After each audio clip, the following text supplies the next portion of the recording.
Welcome to thirumathitamilarasi channel. நாம இன்னைக்கு இந்த வீடியோவில் எதை பற்றி பார்க்க போகிறோம் அப்படின்னு கேட்டிங்கன்னா ஃப்ரிட்ஜ் க்ளீனிங் வீடியோ தான் பார்க்க போகிறோம். ஃப்ரிட்ஜ் எப்படி 10 மினிட்ஸில் ரொம்ப ஈஸியாக எப்படி க்ளீன் பண்ணுறது அதை பற்றி தான் இந்த வீடியோவில் பார்க்க போகிறோம்.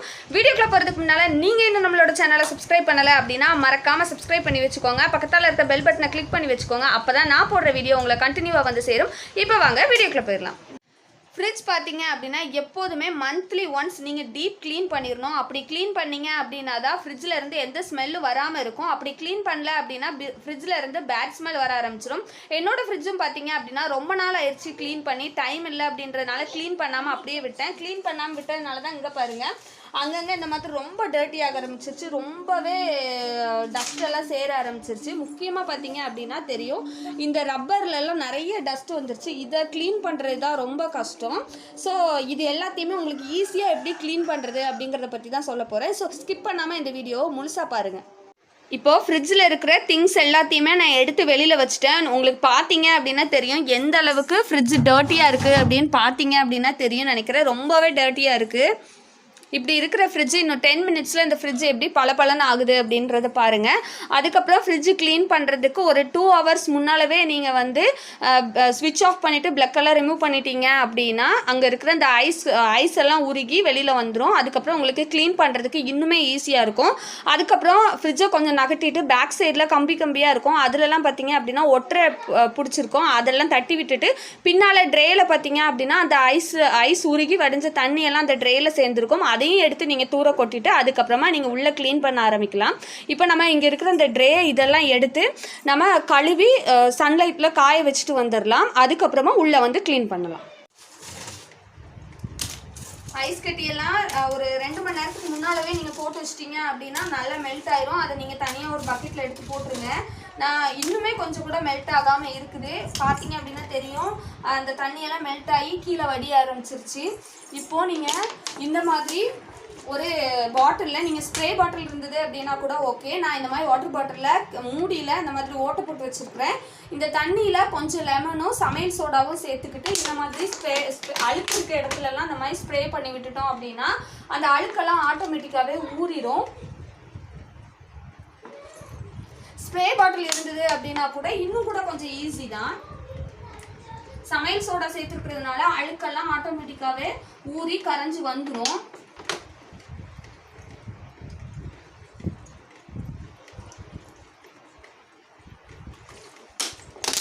இப்போது இந்த மாதிரி ஒரு ப்ரஷ் எடுத்துக்கலாம். இந்த ப்ரஷ் எதுக்காக அப்படின்னு கேட்டிங்கன்னா இந்த மாதிரி சின்ன இடுக்குகளில் இருக்கிற அழுக்கு எடுக்கிறதுக்காக தான் இந்த ப்ரஷ்ஷு. பாருங்கள் ஆட்டோமேட்டிக்காகவே வந்துடுது.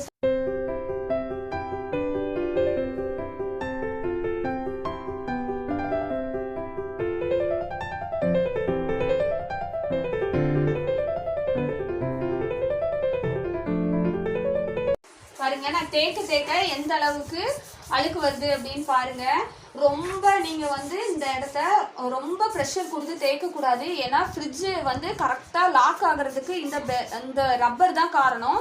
இதை நீங்கள் ரொம்ப அழுத்தம் கொடுத்து ஏதாவது பண்ணிட்டீங்க அப்படின்னா சரியாக லாக் ஆகாது. அதனால ரொம்ப கஷ்டமாயிரும். ஸோ அந்த மாதிரிலாம் எதுவும் பண்ணாதீங்க தயவுசெய்து. அழுக்கு ஒன்று கூட இல்லாமல் அழகாக க்ளீனாக வந்துருச்சு.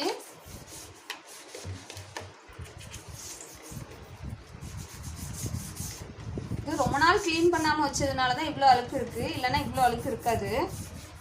பாருங்கள் ஸ்ப்ரே பண்ணி விட்டதுனால லைட்டாக நீங்கள் ப்ரஷ் வச்சு தேய்க்கவுமே அது அழகாக வந்துடுது.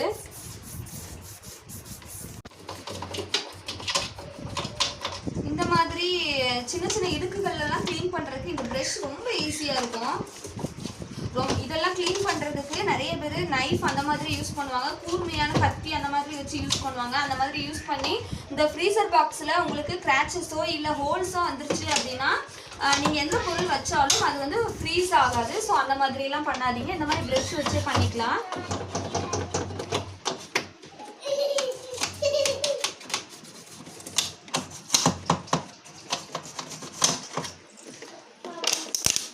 வேணுன்னா இன்னும் கொஞ்சம் கூட அப்படி ஸ்ப்ரே பண்ணிக்கலாம் நீங்கள் தேய்க்க.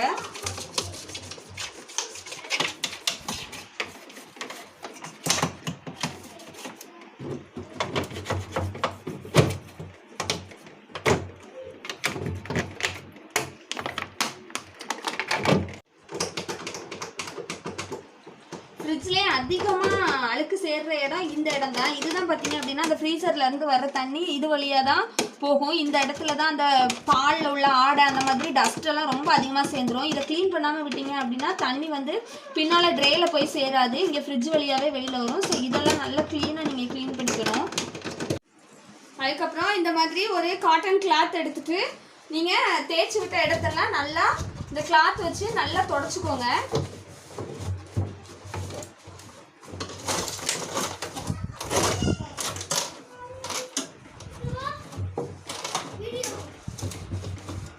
பக்கத்துலேயே ஒரு பக்கெட் வச்சுட்டீங்க அப்படின்னா நீங்கள் புளிச்சுக்கிறதுக்கு ஈஸியாக இருக்கும்.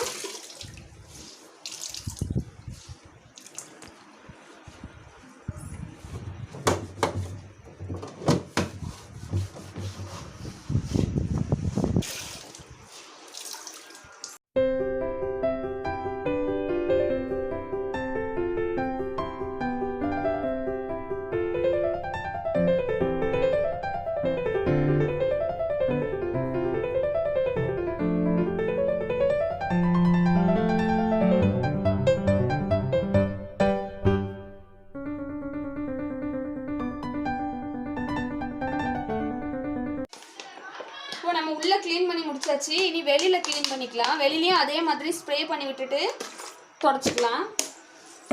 முக்கியமாக பார்த்தீங்க அப்படின்னா இந்த ஹேண்டிலில் தான் அதிகமாக அழுக்கு படியும். நம்ம எப்போ பார்த்தாலும் திறந்துட்டே இருக்கிறதுனால இதை தொடச்சிக்கலாம். இப்படி தொடச்சி விட்டுட்டு அதுக்கப்புறம் ஒரு ட்ரை கிளாத் வச்சுட்டு நீங்கள் தொடச்சி விட்டுட்டீங்க அப்படின்னா கட் பண்ணிடுங்க.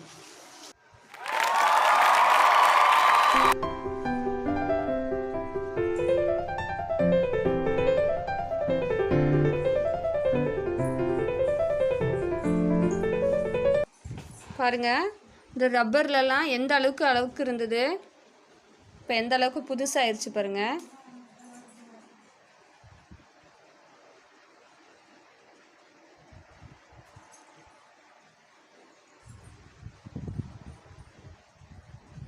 இப்போ திங்ஸ் எல்லாம் எடுத்து வச்சுட்டு பார்க்கலாம். இங்கே பாருங்கள் ஃப்ரெண்ட்ஸ், திங்ஸ் எல்லாம் எடுத்து வச்சாச்சு. இப்போதைக்கு பார்த்தீங்க அப்படின்னா இவ்வளோ தான் திங்ஸ். இன்றைக்கி சாட்டர்டே, வார கடைசி ஆயிடுச்சு. நான் க்ளீன் பண்ணுற டே சாட்டர்டே, வார கடைசி ஆயிடுச்சு. அதனால் இவ்வளோ தான் இருக்குது திங்ஸு.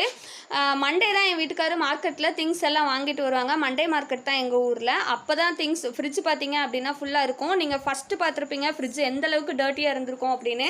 இப்போவும் பார்க்குறீங்க எந்த அளவுக்கு க்ளீனாக இருக்குது அப்படின்னு. சமையல் சோடாவும் வினிகரும் லெமனும் யூஸ் பண்ணி துடைக்கிறதுக்கு ஒரு முக்கியமான காரணம் என்ன அப்படின்னு கேட்டிங்கன்னா, ஃப்ரிட்ஜில் இருந்து வரக்கூடிய அந்த பேட் ஸ்மெல் வராது. அதனால தான் அது யூஸ் பண்ணி துடைக்கிறது. நீங்கள் பார்த்தீங்க அப்படின்னா லெமனுக்கு பதிலாக வினிகர் இருந்தது அப்படின்னா கூட வினிகரும் சேர்த்து நீங்கள் துடைச்சிக்கலாம். அதுக்கப்புறம் ஃப்ரிட்ஜ் எப்போதுமே நல்லா ஃப்ரெஷ்ஷான ஒரு ஸ்மெல் இருக்கணும் அப்படின்னு நினச்சிங்கன்னா ஃபுல்லாக க்ளீன் பண்ணிவிட்டு இந்த மாதிரி ஒரு லெமனை கட் பண்ணி நீங்கள் ஒரு ஓரத்தில் வச்சிட்டிங்க அப்படின்னா ஃப்ரிட்ஜ் எப்போதுமே நல்ல ஒரு ஸ்மெல்லாக இருக்கும். அதுக்கப்புறம் இது பார்த்தீங்க அப்படின்னா இது வந்து அழுக்கு கிடையாது. இந்த இடத்துல எங்கள் இந்த டோர் வந்து உடஞ்சிருச்சு, உங்களுக்கு பார்த்தீங்க அப்படின்னா தெரியும். ஸோ இதில் வந்து ஒரு ஸ்க்ரூ போட்டிருக்காங்க. அந்த ஸ்க்ரூ தான் அப்படி அந்த மாதிரி ஆகிருக்குது, வேறு ஒன்றும் இல்லை. அதுக்கப்புறம் இதெல்லாம் பார்த்தீங்க அப்படின்னா அந்த கண்ணாடிக்குள்ளே படிஞ்சிருக்கு. ஸோ அதுதான் வரலையே தவிர மற்றபடி ஃப்ரிட்ஜ் பார்த்தீங்க அப்படின்னா பக்காவாக க்ளீன் ஆயிடுச்சு. ஸோ இந்த க்ளீனிங் எப்படி இருந்தது அப்படின்னு சொல்லுங்கள். இதே மாதிரி நீங்களும் வீட்டில் ட்ரை பண்ணுங்கள். இந்த வீடியோ பிடிச்சிருந்தது அப்படின்னா லைக் பண்ணுங்கள், ஷேர் பண்ணுங்கள், கமெண்ட் பண்ணுங்கள். நம்மளோட சேனலை மறக்காமல் சப்ஸ்கிரைப் பண்ணுங்கள்.